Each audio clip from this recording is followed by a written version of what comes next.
Pour les prochaines semaines, à partir de maintenant jusqu'à Noël, j'aimerais regarder avec vous un thème très intéressant, enfin que je trouve moi-même très intéressant, j'espère que vous allez trouver ça intéressant. Mais avant de dévoiler mon punch, j'aimerais vous partager une petite expérience que j'ai eue il y a à peu près un an et demi. Il y a un an et demi, j'ai réussi à trouver un médecin. Vous savez que c'est une denrée rare, un médecin. Et par la copine de Marc-André, mon fils, qui travaillait dans une clinique. Alors, elle m'a référé un médecin, puis j'ai pu aller passer une visite annuelle chez le médecin. Et puis, ça fait un bon bout de temps que je n'ai pas eu de visite annuelle. En fait, j'avais un médecin avant ça, mais il y a eu toutes sortes d'affaires, toutes sortes d'histoires avec ce médecin-là, puis en fin de compte, je l'ai perdu. Et puis, j'arrive chez le médecin, et puis, bon, j'étais quand même plus ou moins relax, là, d'arriver chez le médecin. Et elle me prend ma tension, tu sais, avec le fameux tensiomètre. Puis elle me dit, waouh, c'est un peu haut votre tension, là. Elle dit, on va la laisser, on va attendre un petit peu, puis au fur et à mesure que le temps passait, la tension, a diminué, tu sais. Puis elle me dit, oh, vous savez, ça arrive souvent que la tension est élevée quand quelqu'un va voir un médecin parce qu'il est un peu inquiété. Alors, la réaction à cela, c'est que la tension est plus haute que prévu, mais tout en parlant avec le patient, la tension commence à descendre, finalement, elle atteint un rythme acceptable, un rythme normal. Tu sais. Et c'est vrai qu'on aimerait tous aller ailleurs que chez le médecin. C'est un petit peu comme le garagiste. Quand tu amènes ta voiture au garage, en particulier si elle n'est pas neuve, là, et tu vas faire un changement d'huile, tu t'attends toujours à ce qu'il te diagnostique un autre problème, et que finalement, au lieu de payer quelques dizaines de dollars pour un changement d'huile, tu vas peut-être payer quelques centaines de dollars pour réparer quelque chose d'autre. Et dans un sens, on n'aime pas aller chez le médecin comme on n'aime pas aller chez le garagiste. Et vous savez, quand on va chez le médecin puis qu'on est un peu tendu, bon, la tension augmente, après un moment donné, on se contrôle, puis on écoute, là, fais un homme de toi, là, c'est pas si grave que ça. Et ce matin, peut-être qu'on est un petit peu, on réagit un petit peu comme ça, ou on réagirait un petit peu comme ça, si le Seigneur nous demandait de passer une visite médicale spirituelle. Alors, j'aimerais vous parler, durant les quelques semaines qui s'en viennent, d'une visite médicale spirituelle. Ce que j'aimerais faire avec vous, c'est que nous puissions aller tous ensemble dans le bureau de notre divin médecin, et puis que lui prenne son stéthoscope, qu'il écoute. Vous savez, il y a une semaine, je suis allé voir le médecin parce que malgré les décongestionnants, je n'arrivais pas à régler cette affaire du sinus. Vous vous êtes rendu compte pendant 2 semaines que j'avais la voix un peu bizarre. J'ai peut-être encore un petit peu ce matin, mais moins. Et quand je suis allé chez le médecin, il a sorti son stéthoscope, il a voulu savoir s'il y avait de la fièvre, etc. Puis il écoutait. Et ce que j'aimerais faire avec nous durant ces quelques semaines, c'est que nous puissions entrer dans le bureau du médecin, du divin médecin, et que le Seigneur puisse sortir son stéthoscope et qu'il puisse écouter ce qui se passe dans le corps de l'Église de Jésus.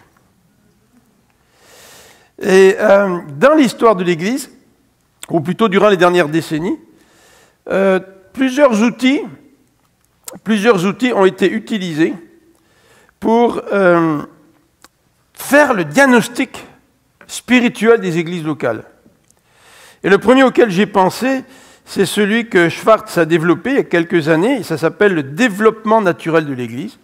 Et en fait, ceux qui sont membres de l'Église de Jésus depuis plus de 10 ans, vous avez certainement entendu parler de cela lorsque Daniel a pris le tonneau, vous vous rappelez, avec des planches, puis il y avait des planches qui étaient plus basses que les autres. Ceux qui étaient là se rappellent. Hein. Moi, je n'étais pas là, mais je connais très très bien l'illustration. Et ce travail de Schwartz, qui s'appelle le développement naturel de l'Église, est un outil pour, en quelque sorte, évaluer la santé spirituelle de nos églises. Et à travers l'Amérique du Nord, les Américains sont beaucoup pragmatiques, n'est-ce pas? Et ils ont développé des outils pour évaluer la santé spirituelle des églises. Et moi, ce que je voudrais, durant ces quelques semaines, ce n'est pas inventer un nouvel outil pour évaluer la santé spirituelle de l'Église, aussi bon que ces outils peuvent être. Ce que je voudrais, c'est que nous puissions nous tourner vers la parole de Dieu et vers le divin médecin qui, lui, est capable de poser un diagnostic. Vous savez, quand on évalue la santé spirituelle d'une Église, on le fait toujours à travers une perspective qui est la nôtre, à travers nos préférences théologiques, à travers notre propre personnalité. Mais il n'y en a qu'un qui est capable de poser le diagnostic le plus exact possible en ce qui a trait à la vie spirituelle de notre Église, et non seulement la vie spirituelle de notre Église, mais aussi à notre vie spirituelle. Et c'est la raison pour laquelle ce que je vous propose pour les mois à venir, les quelques semaines qui sont devant nous, c'est que nous puissions aller dans le bureau de notre divin médecin, pas simplement en tant qu'Église, mais aussi en tant qu'individu. Et ce que je voudrais, c'est que le Seigneur puisse nous parler en tant qu'individu, mais aussi en tant qu'Église. Et que nous puissions, au travers de ces dimanches, même nous préparer et pendant la semaine dire au Seigneur, « Seigneur, j'aimerais que tu nous parles, j'aimerais que tu me parles. » Vous savez, si vous venez dans l'Église, simplement pour vivre une belle expérience, mais sans vouloir absolument que Dieu vous parle, comme une biche soupire après des courants d'eau, ainsi mon âme soupire après toi. Et soupirer après Christ, et soupirer après sa parole. Parce que Christ parle à travers sa parole. Et si nous ne venons pas dans l'Église avec ce désir que Christ nous parle, nous allons rechercher des substituts. Et nous allons rechercher une deuxième Carole qui va nous chanter un beau chant tous les dimanches. Nous allons essayer de chercher tous les DVD qu'on peut trouver. C'est vrai que c'était touchant le DVD de ce matin. Mais vous savez, ce qui est important, c'est pas nécessairement d'être touché d'une manière ou d'une autre, mais c'est d'entendre la voix de Christ et de la mettre en pratique. Le fond du fond, c'est ça. Quand je vais chez le médecin et que le médecin me dit « Écoute, tu as un problème avec les sinus, là tu as pris des décongestionnants, ça ne marche pas. J'en ai pris 2 sortes, ça ne marche pas. » Il m'a dit « Moi, je vais te dire qu'est-ce qu'il faut que tu prennes. » Puis il m'a fait une prescription. Alors si le médecin, c'était un gars que j'ai vu, ça aurait pu être une dame, hein, mais si le gars ou la dame était très sympathique, il m'avait très très bien accueilli, puis que je sois sorti du cabinet du médecin rentrant chez moi en disant à ma femme « Ah, j'ai eu une belle expérience avec le médecin. Il est fantastique ce médecin-là ou cette femme médecin-là, puis je laisse mon ordonnance de côté, ça donnera quoi? Ça donnera rien. » Vous savez, le Seigneur Jésus, dans le livre de l'Apocalypse, quand il nous parle de ces 7 églises, à chacune d'entre elles, il dit « Je sais ». Je connais.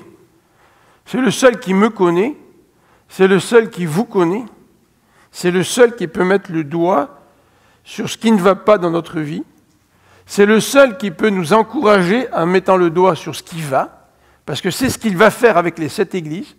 Il va poser un diagnostic, il va les encourager, les féliciter pour les aspects de leur vie spirituelle qui sont des modèles, et il va les reprendre en ce qui a trait à ce qui ne va pas au sein de ces églises. Donc Jésus-Christ est le seul qui est capable de poser ce diagnostic. Et ce que j'aimerais, c'est que nous puissions, donc durant ces semaines, donc avec ce dimanche, ça va faire 8 semaines, 8 dimanches, que nous puissions ensemble venir à l'église en disant au Seigneur, « Seigneur, qu'est-ce que vous voulez dire au Seigneur? Parle-moi. » Vous savez, quand on ouvre la parole et qu'on explique la parole, ce n'est pas le gars qui explique qu'on entend. C'est la parole de Dieu qu'on entend. Et même si le prédicateur ou l'enseignant n'est pas parfait, Dieu parle à travers sa parole. Et ce que je voudrais réellement, c'est que Dieu puisse nous parler. Quand on lit le livre de l'Apocalypse, nous pouvons nous poser beaucoup de questions, en particulier en rapport avec ce caractère étrange du livre de l'Apocalypse. Vous savez, le livre de l'Apocalypse parle d'anges, de démons, des agneaux, des lions, il parle des chevaux, il parle des dragons, il parle des sceaux brisés, il parle des trompettes. L'Apocalypse nous parle de monstres, il y en a un qui vient de la mer avec 10 cornes, il y en a un autre qui vient de la terre avec des cornes de l'agneau, avec la voix d'un dragon. L'Apocalypse nous présente des descriptions de tonnerre, d'éclairs, de grêle, de feu, de sang, de fumée, puis on se dit, est-ce que je peux vraiment comprendre ce qu'il y a dans l'Apocalypse? Et c'est pour ça que l'Apocalypse, c'est un livre très étrange, c'est un livre qui, dans le style littéraire, est tout à fait particulier. Mais je vous invite à regarder maintenant dans le premier chapitre de l'Apocalypse qu'on va lire ce matin, mais j'aimerais regarder avec vous le premier verset puis le troisième verset, avant de lire tout le texte. Le premier verset nous dit ceci, « Révélation de Jésus-Christ que Dieu lui a donné pour montrer à ses serviteurs les choses qui doivent arriver bientôt, qu'il a fait connaître par l'envoi de son ange à son serviteur Jean. » Le but de l'Apocalypse, c'est de nous montrer à ses serviteurs. Pourquoi Christ voudrait-il nous montrer quelque chose que nous ne pouvons pas comprendre? Pas de bon sens. Regardez le verset 3. « Heureux celui qui lit et ceux qui entendent les paroles de la prophétie et qui gardent. » Ça veut dire garder, hein? Garder, ça veut dire je garde dans mon cœur ce qui a été dit, puis je le mets en pratique. Et qui gardent les choses qui y sont écrites, car le temps est proche. L'Apocalypse, même si c'est un livre étrange, même si c'est un livre difficile, c'est un livre que nous pouvons comprendre et qui s'accompagne d'une bénédiction pour celui qui lit, pour celui qui entend et celui qui garde ces choses-là. Tu ne peux pas garder ce que tu ne comprends pas. Et l'Apocalypse, en anglais on appelle ça Revelation. Apocalypse, c'est le terme grec. Et le terme grec, apocalypsis, se traduit par justement révélation. C'est une révélation. Ce n'est pas la révélation de Jean, c'est la révélation de Jésus-Christ à Jean. Et Jean nous transmet ce que Jésus-Christ veut nous dire. Regardez les versets 1. Révélation de Jésus-Christ que Dieu lui a montré, que Dieu lui a donné pour montrer à ses serviteurs. Donc l'Apocalypse va nous révéler un message que nous pouvons comprendre. Et ce matin, j'aimerais regarder avec vous deux aspects de ce passage du chapitre 1er. Le premier aspect que j'aimerais regarder, c'est le suivant, les récipiendaires de cette révélation. Nous allons parler pendant les 7 semaines qui suivent, 8 avec ce dimanche, des 7 églises de l'Apocalypse. Et les 7 églises de l'Apocalypse reçoivent de la part de Jésus, au travers de Christ, au travers de Jean, un diagnostic. Et c'est intéressant de savoir un peu qui sont les récipiendaires de cette révélation-là. Qui sont ces églises? On va parler un petit peu de ces églises ce matin. Et le deuxième élément que j'aimerais vous présenter ce matin, c'est quel est le contenu de la révélation. Il y a un contenu. Il y a un récipiendaire et un contenu. Nous allons voir que le contenu, c'est Jésus-Christ lui-même. C'est la révélation concerne la personne de Jésus-Christ. Alors, on va regarder tout d'abord les récipiendaires de cette révélation. Et le premier élément, évidemment, qui est important à souligner, c'est que l'Apocalypse a été écrite pour ces 7 églises. Et 7 églises dont il est question dans les chapitres 2 et 3. Et quand on parle de ces 7 églises, eh bien, nous pouvons très facilement les localiser, puisque ces 7 églises se situent en Asie, et en particulier, ces 7 églises se situent dans la Turquie actuelle. Alors, on va voir une petite carte à l'écran, et fantastique David, ça coupe bien là.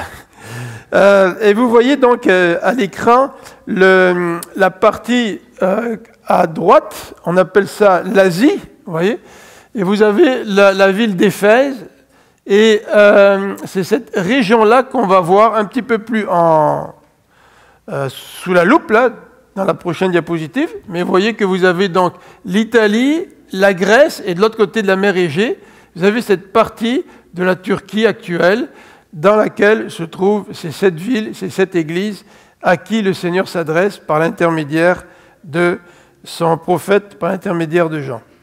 Alors, nous avons en quelque sorte une image agrandie de ces 7 églises.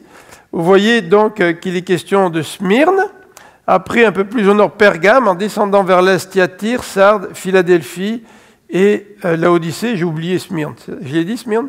Oui, Éphèse, Smyrne, Pergame, etc. Donc ça nous situe un petit peu au niveau géographique. Ces 7 églises se trouvent en Asie mineure.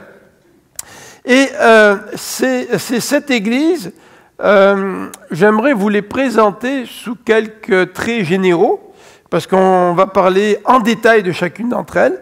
Mais ce que nous pouvons dire d'un point de vue général, c'est que ces églises étaient persécutées. Elles étaient 7 églises. Vous savez que dans l'Apocalypse, les chiffres sont extrêmement importants, sont symboliques aussi. 7, c'est un chiffre parfait. Certainement que le message du Seigneur concernait chacune de ces 7 églises, mais certainement que le chiffre 7 aussi fait référence à quelque chose de complet. C'est-à-dire que le message n'est pas simplement pour une église en particulier, mais le message est pour l'ensemble des églises. Il est aussi pour nous aujourd'hui. Donc le chiffre 7 fait référence à ce qui est complet. C'est un message pour l'Église de Dieu au travers des siècles, et pas simplement adressé à ces 7 églises. Ce qui est intéressant à remarquer, juste un petit détail, c'est la présentation des églises. La présentation des églises va suivre un ordre logique pour quelqu'un qui partirait, qui arriverait à Éphèse, au port d'Éphèse, et qui ferait une genre de tournée. Alors il semble que Jean a simplement gardé cette séquence pour nous présenter ces églises, donc Éphèse, Smyrne, Pergame, puis dans le sud-est, Thyatire, Sardes, Philadelphie, puis Laodicée. Alors ces églises étaient persécutées, et ce qui est intéressant au sujet des persécutions, c'est que les chrétiens ont vécu des persécutions sous l'empereur Néron.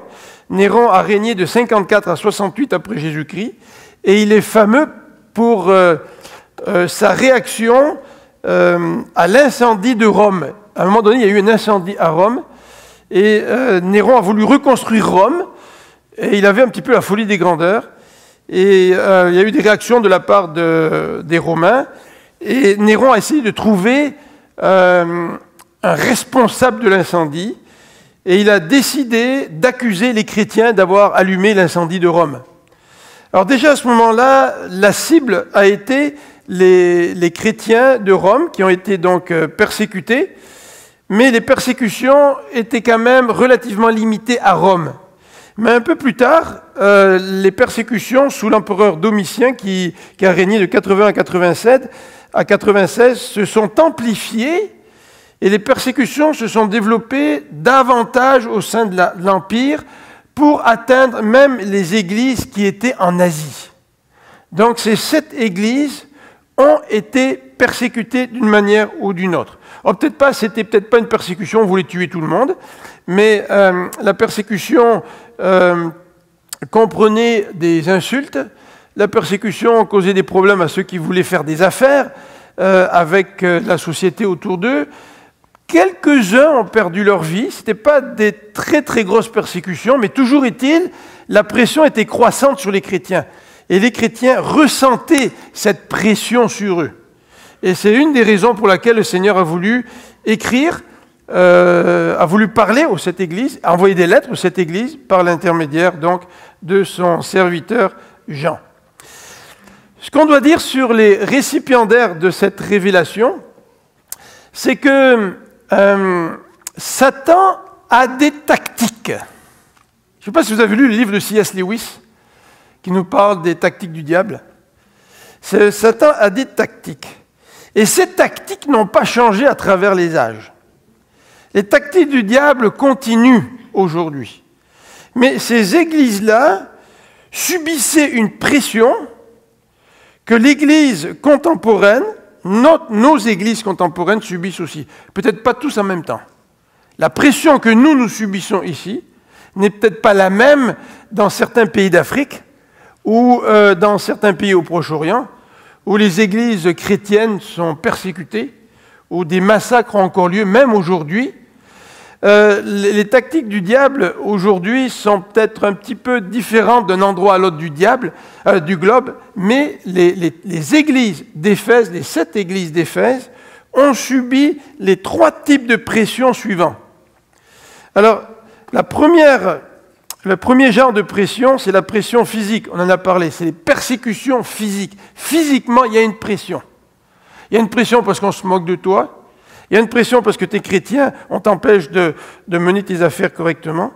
Il y a une persécution parce que tu peux comparaître. Et au temps de Domitien a commencé, ou déjà à cette époque-là, je ne sais pas si ça a commencé sous cet empereur-là, mais ce qu'on appelle le culte de l'empereur. À l'époque des Romains, il y avait toutes sortes de religions.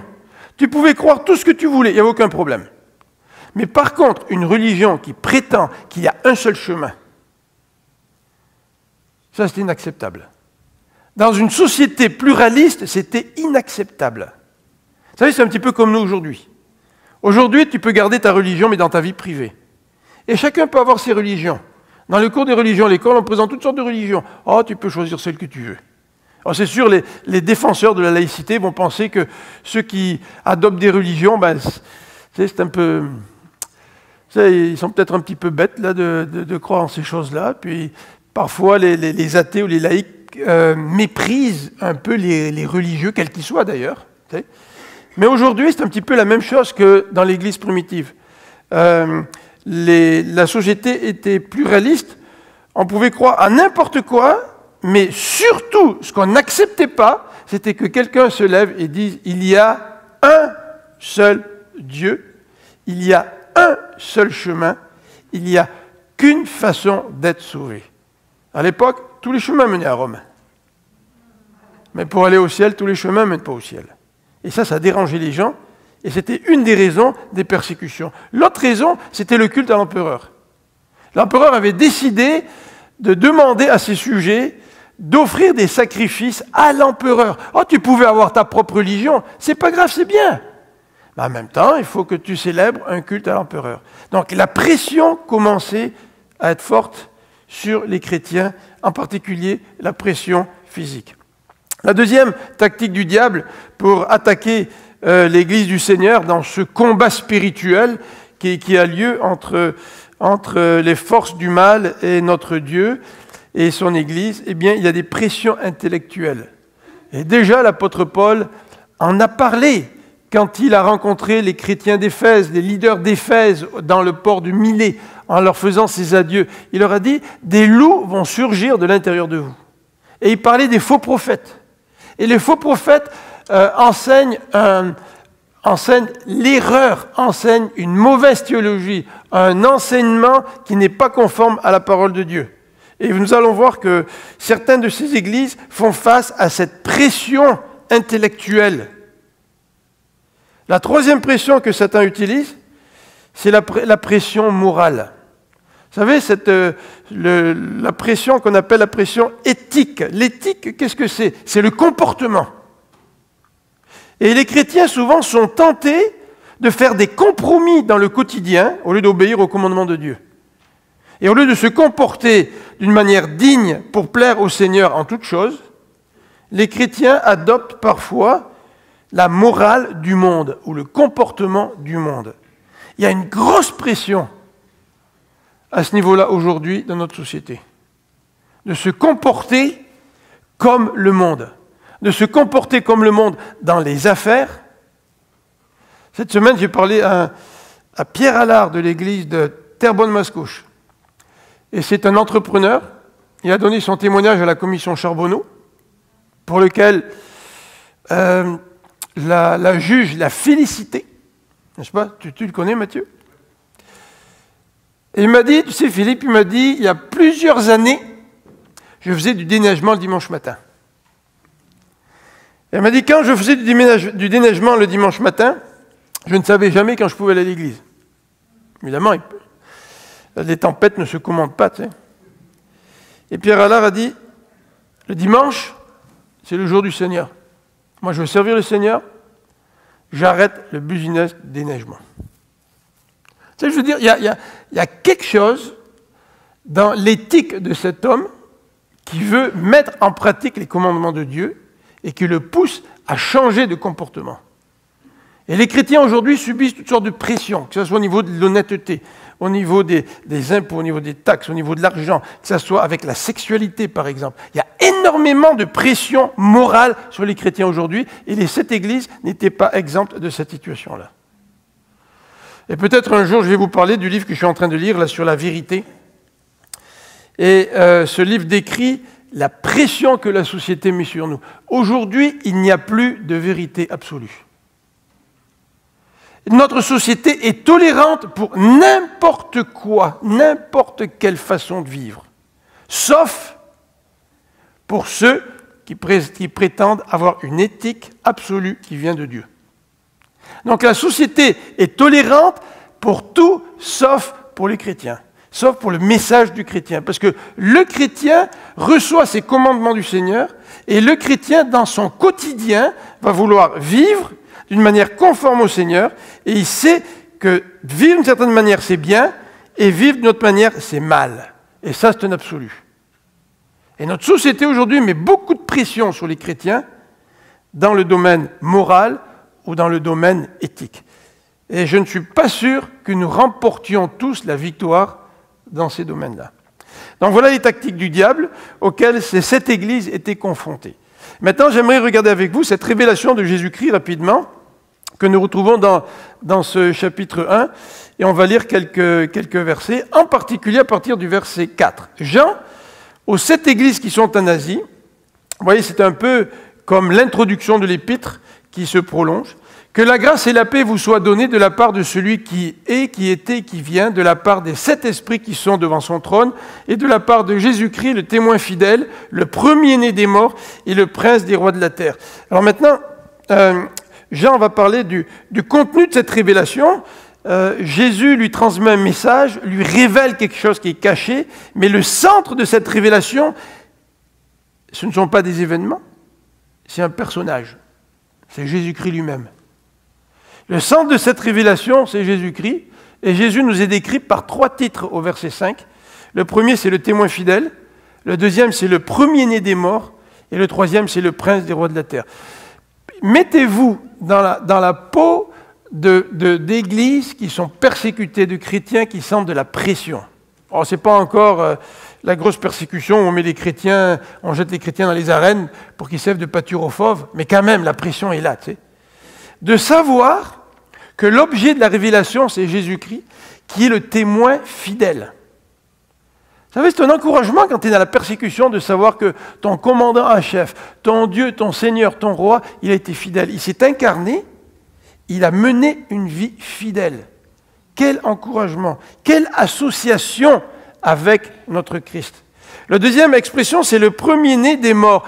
La parole nous dit que Dieu a ressuscité des personnes dans l'Ancien Testament, dans l'histoire. Mais toutes ces personnes qui sont ressuscitées, elles ont dû mourir une deuxième fois. Il n'y en a qu'un qui est mort et qui est ressuscité et qui vit à jamais. C'est le Christ. Alors imagine-toi, tu es chrétien, tu subis la pression que nous venons de décrire il y a quelques instants, et tu aurais tendance à être découragé, et là tu te rappelles que celui à qui tu as porté allégeance, c'est celui qui a vaincu la mort. C'est celui qui n'est pas simplement ressuscité pour mourir une deuxième fois. Non, non, c'est celui qui est mort, qui est ressuscité, et maintenant qui vit à jamais, et qui nous promet la même résurrection, la même vie éternelle pour ceux qui le suivent et qui vivent pour lui. La troisième expression que nous voyons dans ce verset 5, c'est celle-ci, le prince des rois de la terre. Alors le mot prince, on peut le traduire par celui qui règne. Le mot prince, c'est une des traductions possibles. Mais en anglais, on dit « the ruler », vous savez, celui qui règne sur les rois de la terre. Donc le titre ici fait allusion à toute la souveraineté de Dieu, la souveraineté du Christ. Il n'y a pas un gouvernement sur la terre qui pourrait se soustraire à la souveraineté de Jésus-Christ.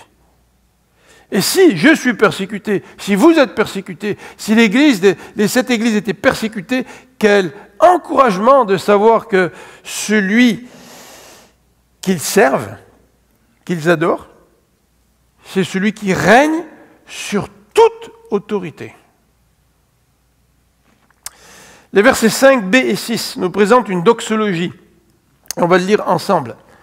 À celui qui nous aime, la fin du verset 5, qui nous a délivrés de nos péchés par son sang, et qui a fait de nous un royaume des sacrificateurs pour Dieu son Père.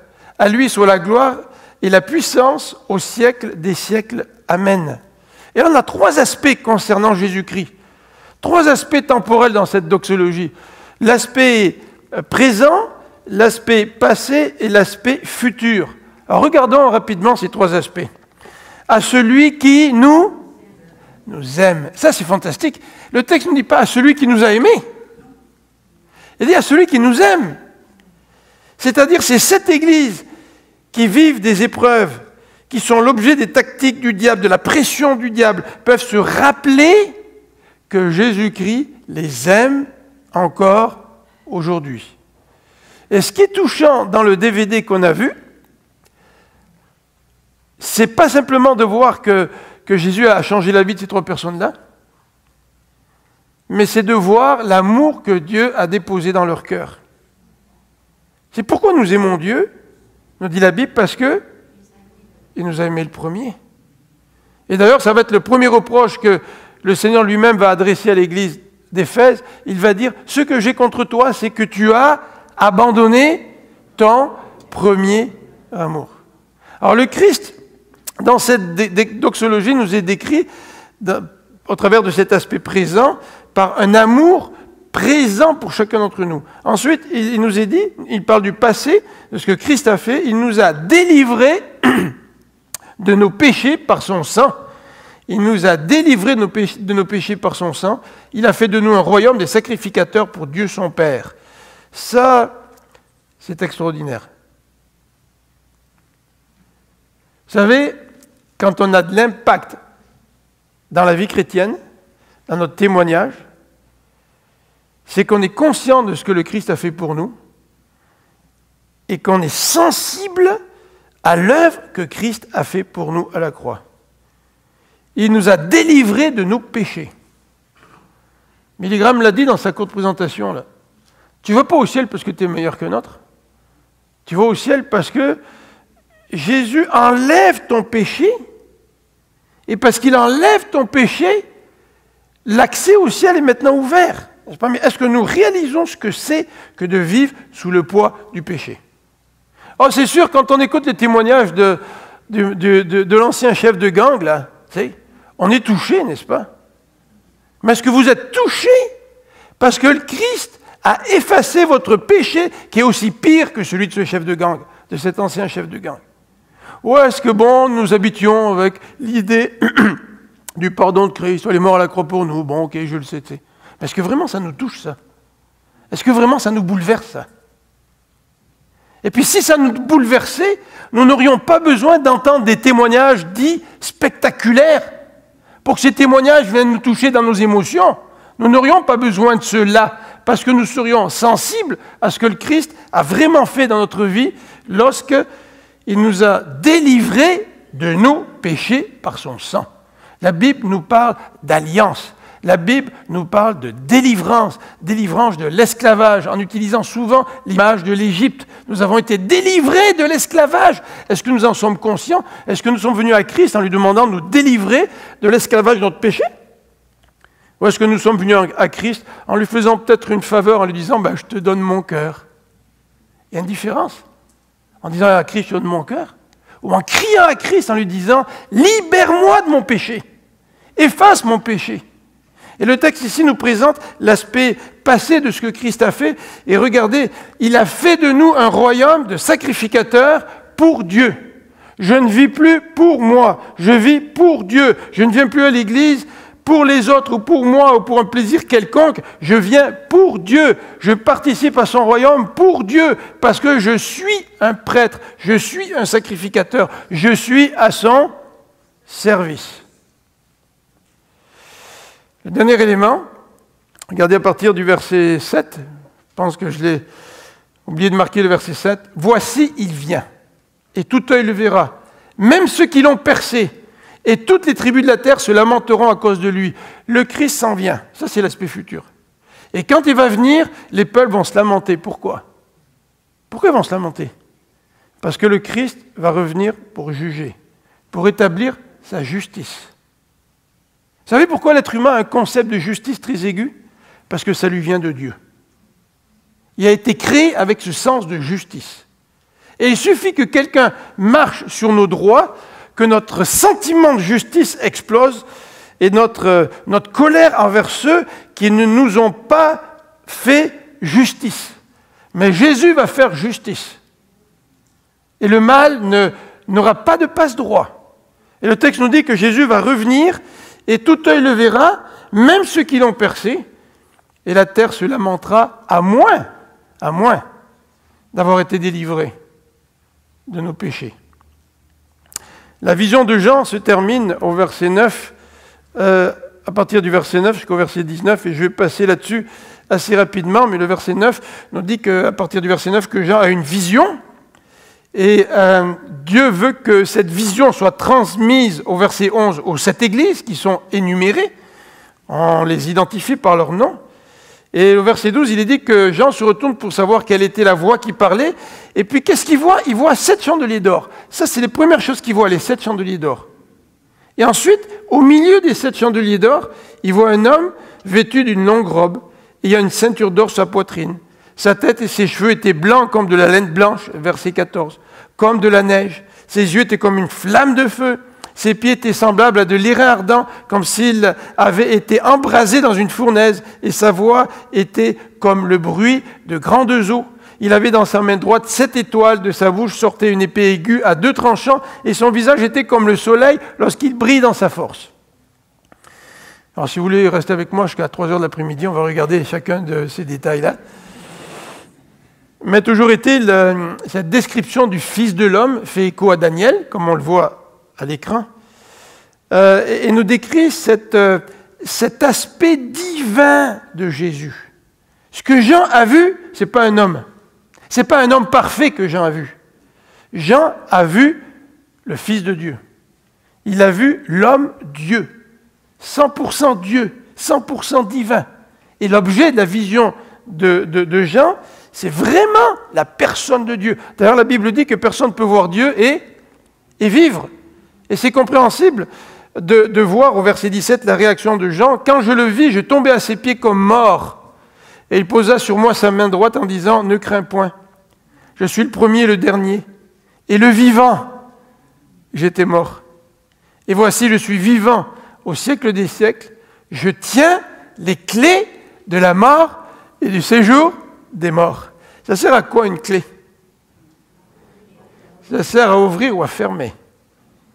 Et le Seigneur peut nous garder enfermés dans le jugement qui provoque la mort, si nous n'acceptons pas son pardon, ou le Seigneur peut ouvrir la porte qui va nous libérer de ce dernier ennemi qui est la mort. Et il va nous accorder la vie pour l'éternité. Alors, le texte nous parle des 7 chandeliers, des 7 étoiles, et très rapidement, j'aimerais faire ce petit commentaire. Les 7 chandeliers, ça brûle, ça donne la lumière. Hein. Le Christ a toujours dit, vous êtes la lumière du monde, et chacune des églises est comparée à un chandelier. Les 7 étoiles, c'est un petit peu plus difficile. Est-ce qu'il s'agit des leaders de l'église, des anciens? On ne sait pas trop exactement qui sont les 7 étoiles, mais toujours est-il, le Seigneur veut parler à ces 7 églises. Et pour terminer cette courte présentation du chapitre 1, j'aimerais terminer avec une question.